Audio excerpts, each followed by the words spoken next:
Hello, my friends. John Peterson from the Arlington Institute, and welcome. And it's time to again for another transition talk coming up here in November, on the 20th of November. And this is going to be a very special one. We're premiering an international film. And we've got the producer and the director with us, James Patrick. And James, how are you? And it's nice to have you with us. Great. Thank you for having me. Excited to share with you guys. We're really looking forward to this, James. I mean, this is a big picture, high, strategic look at what's going on in the world today through the eyes of some of the most informed and insightful analysts and chronicles of the planet today. This is really fun. So tell us a little bit about what you had in mind and why you're doing this. Yeah, I was so upset with what was going on when it started with these lockdowns, and was trying to make sense of it like everybody else. And so decided, one thing I could do about it is to make a film.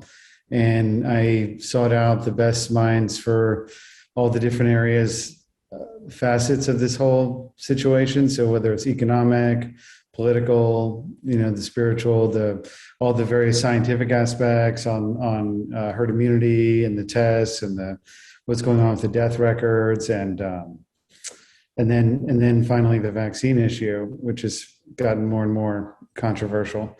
But yeah, it's a big story, and it requires a lot of different insights. So it's really a U.S. European production, getting the best names and minds for each aspect of it, and so weaving it together to tell the whole story.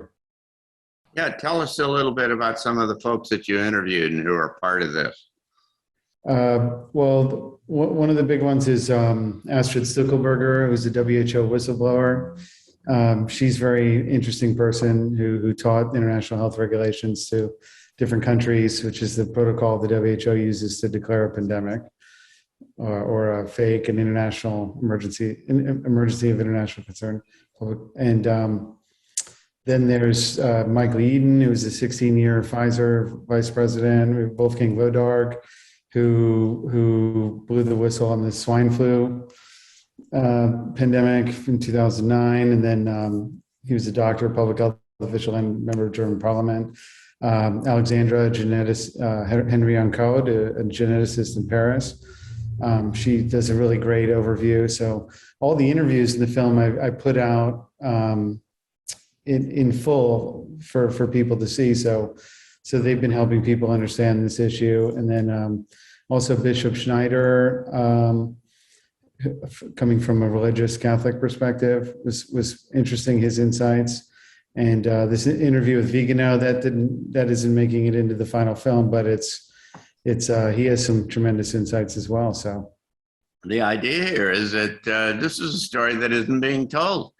That there's an almost unreal story that is generally transmitted by the mainline media, and this is a really big deal. I mean, this is like one of the biggest deals in the history of the planet, I'd say. Yeah, I mean, through every step of the way, we've been given really misleading information, and then there's a lot of counter information, and it's really, you get into this whole information war area with this subject too. Going out and interviewing all these people and seeing how the people that are asleep are being told there's a scary virus, and the people that are awake, it's the technocracy, the slavery. And so there's a lot of layers to the misinformation, which has made it a little tough sometimes assessing your subjects. Yeah.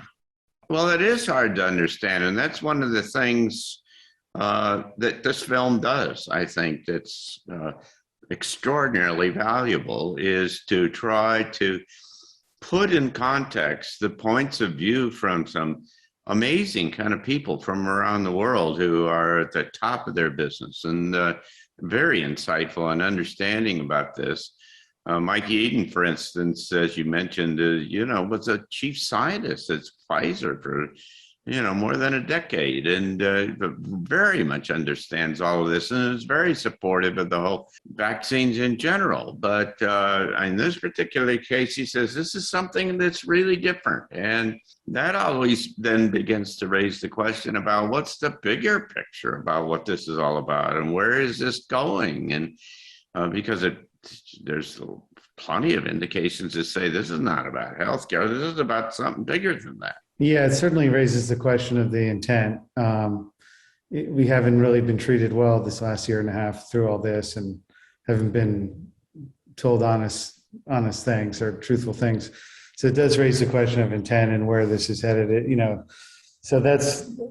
I'm not here trying to push a position or anything. A lot of the guests I have different views on different things, but it's really about having a discussion and bringing these people and letting them have their voice heard, and ultimately, I mean, the theme of the film is really to have the courage to overcome your fear. So what does it take for someone to say no, to go against the grain, to challenge conventional wisdom? It takes a lot of internal self-awareness and integrity and to look inside yourself and assess what is the meaning of life and what's most valuable. Is it the shiny object or the amenities, or is it having conscience and doing what's right?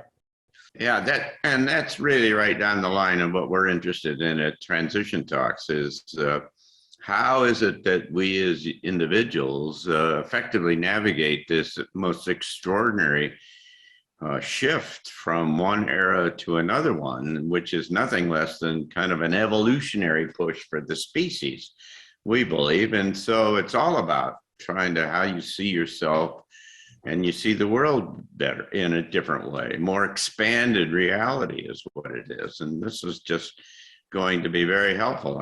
It's my opinion that this whole COVID thing is really the kind of key opportunity that is presented to us all as individuals to make decisions one way or another on this issue.